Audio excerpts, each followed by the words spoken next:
Balikan natin sila kasi meron tayong konting sorpresa sa kanila. Naroon sila oh.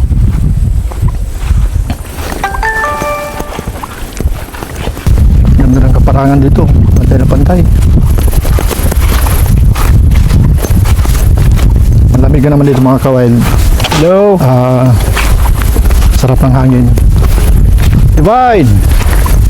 Kumusta? Good morning! Ay, mister mo nandyan? Dito pala ulit kayo. Lagyan natin yung microphone para marinig natin sila. Nag-improve na yung bahay-bahay nyo. May nahulog. Meron na kayong ang tawag dyan.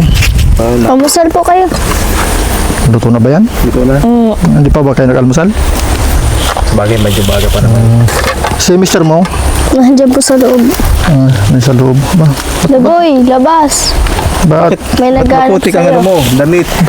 Nung nag-ano po ako dun sa may Parang nagtubog ka rin yata nalaglag dyan. po ako. Nalaglag. Nagiba? Naputol ang tali. Meron tayong kaunting sorpresa sa inyo. Kumusta kayo? Okay lang po. Okay lang. Daan kami doon eh. Kala namin nandun kayo. Luto na yan Wala po yung plywood. Plywood. Oo, nakita kami doon isang plywood. Isang plywood ba nabili nyo? Fernando. Oo. Tigisa pa lang po yun. Tigisa. Mainit pa. Oo, siyempre. Okay lang, naintindihan namin yun kasi alam naman ubusin yun doon sa materialis tapos walang budget sa pagkain. Luto na. Anong nangyari, Ervin? Naayos mo yung ano pala higaan nyo. Higaan at nagiba po. Nagiba. Pag anong pug-pug-pug. Kayo, Nagiba. nagiba. Kaya pala putik-putik yung ano. Lalabasan ng mga lain-layan. Siguro niya matibay. Oo. Tali lang yun ano. Tali, oo. Luwat lang sa bagay na tula pang pako. Nagiba. Sino nagiba? Kayong dalawa o? Siya lang po. Kaya pala putik-putik ang short ni Divina. Sarap to. Talagang sa Fernando. Tawag sa inyo nito? Fernando po. San Fernando. Sa ibang lugar mga kawal, ang tawag nila ay bungkukan. Kumusta na rin sa community nyo doon, sa bahay nyo? Ayos man po. Nice one. Yung mga dati yung problema doon, ganun pa rin naman. So, nakikita natin mga kawal napakasimple lang mga sagot na rin din. Okay lang, ayos naman. Pero mababakas natin doon sa likod ng mga sagot niya na hindi ganun kadali ang buhay talaga. Nakakadalo ba kayo doon kina biyanan mo?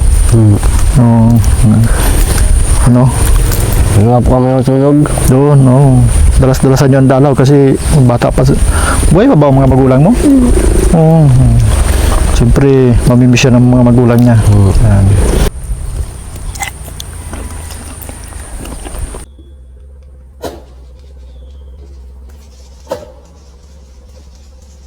Sa ibang mga nag-comment, sabi lang, medyo maaga pa talagang pag-aasawa. Pero ganun ang buhay mga kawail. Minsan may mga bagay tayong gustong takasan, nakita natin solusyon pag-aasawa. Ano? Ayan. Balikan nyo ang nakaraang panahon ninyo na kayo binata at dalaga pa, tapos ngayon may asawa, mag-asawa na kayo. Anong pipiliin nyo? Binata, dalaga o ngayong mag-asawa? Asawa na. Mag-asawa o... So, maintindihan natin sila mga kawail, masarap yung may kasama, lalo nabubuo na mayroong pagmamahalan. Masaya yun. Pero siyempre, nararamdaman nyo ngayon yung bigat ng responsibilidad. So, ang advice namin, gaya ng ipapayo ng marami, pagbutihin ang pagsasama. Para hindi kayo mauwi sa hiwalayan. Wala kasing perfectong pag-aasawa. Dalawa kasi kayong personalidad na magkaiba, tapos magiging isa kayo. So, maraming hamon. Pero, wala namang problema na hindi susolusyonan. Kasama tayo sa kanila kung ano yung gagawin nila ngayong araw. Tapos mamaya, meron tayo ibigay sa kanilang tulong. Wala yun sa ating sponsor. Shoutout po pala kay Saturnino Aloni. Aloni. From Doha, Qatar. Sir, thank you po sa panonood sa amin. Shout out. Thank you, sir. Ang dahil na nararating ng mga video natin. Sa lahat Thank po you po. ng nanonood sa amin. Shoutout po sa inyo lahat. Maraming salamat po sa patuloy yung panonood. At doon po sa mga comment nyo, maraming salamat. Nababasa natin iba-ibang opinion. Pero lahat ng yun ay pinapahalaga natin. Kapupulutan natin ng mga aral. Nagbabahay-bahay lang daw sila. Pero gaya ng narinig natin, masaya sila sa ganung sistema. Pero siyempre, hindi naman magtatagal. Magbabago yung sitwasyon nila. Kasi wala naman nagbabahay-bahay na habang buhay. Ano? Pagka nautayo-tayo natin mga kawal na makapagbigay ng tulong, may-ari na yung bahay nila doon. Siyempre, doon na sila maglalagi. Doon nga pala sa ibang comment, sabi nila maghanap ng trabaho. Ano to mga kawal, may trabaho din naman si Redin. Kaya lang hindi yun lagi. Yung howling, yung dito mga kawal kasi, yung pagmimina, yung mga buhangin mula sa minahan, hinahakot yun ang trabaho ni Redin. Pero hindi yun ganun kadalas. Hindi naman po araw-araw. Hindi araw-araw. Construction po, marunong ka rin. Marunong din po. Oo, yun, mga iba't ibang sideline. So, let's go mga kawal, samahan natin sila.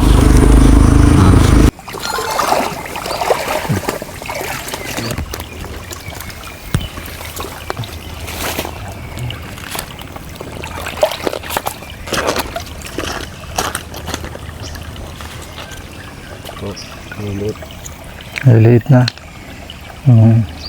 Nauubos-ubos na rin. Palagi ko yung mga hipon dito, ano? Yan po.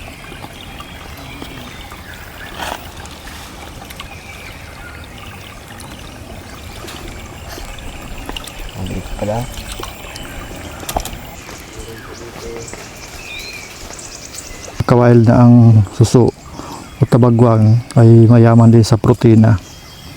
Kapag marami pa mga suso mga kawail sa malit na mga sapa-sapa, ibig sabihin ay fresh pa yung sapa. Malinis pa yung sapa. So malamang marami rin ditong hipon.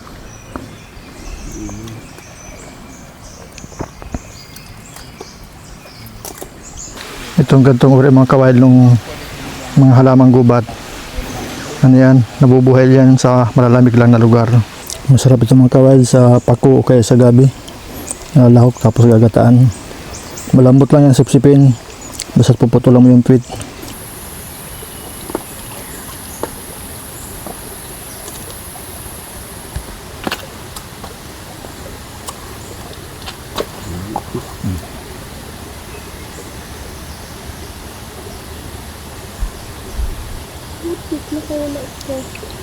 Ano yun?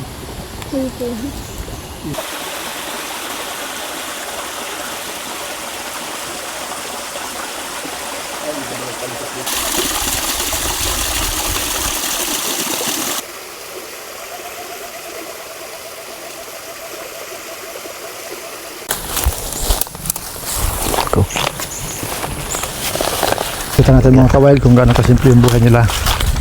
Pero makita natin masaya sila. So pagka ayos na yung bahay nila, komportable na sila doon, relax na sila.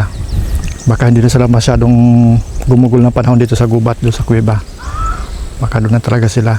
So sana magawa natin sila ng kahit kunting tulong na mapagsisimula nila hanggang sa hindi man natin magagawang hanggang sa stable yung buhay nila. Pero basta mayroon tayong magawang tulong na mapagsimulan nila, okay na yon, masaya na yon.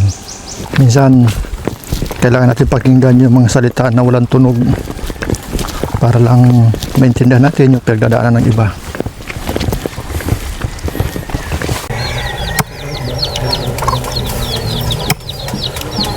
Dami mo pa nito.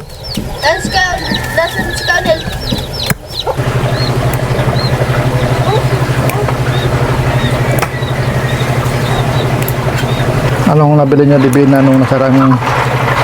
Binili po namin ng isang yero tsaka isang plywood. Tapos yung natira po, binili po namin gamit. Ay, okay. Kaya meron silang dingding mga kawail. Tapos meron na rin buong sila.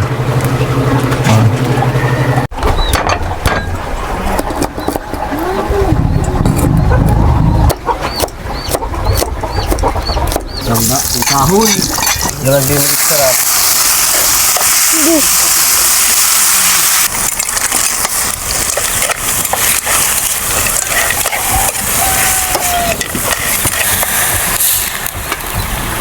Sis, init po kami dito. Kung di man po kami maglutay, di man makakahain. Kaya Kahit mga- sobrang init ay inaano namin basta't makaluto lang po ng pagkain.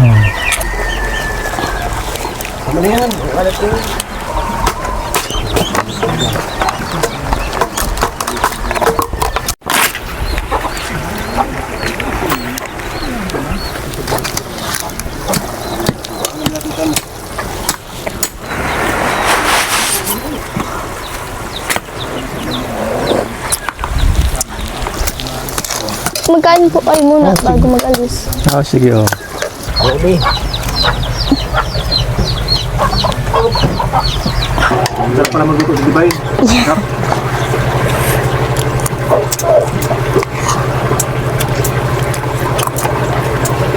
Bigyan ko ng ano eh.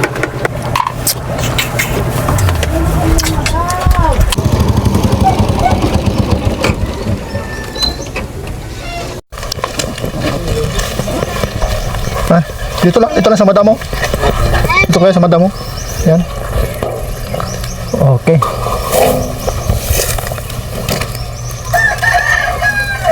Kulurok mga kawail. Salamat. Matay ba ako ng madal nito? Oo. 12 feet mga kawail yung pirong bill natin kasi yun ang bill ng sponsor. Ito na.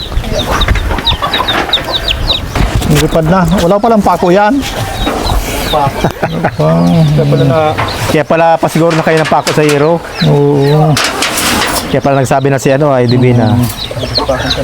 Ng pako sa hero.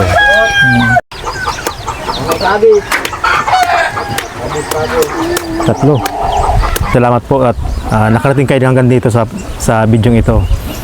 Kanina ay bumili po tayo ng mga yero, mga pako, mga ilang gamit.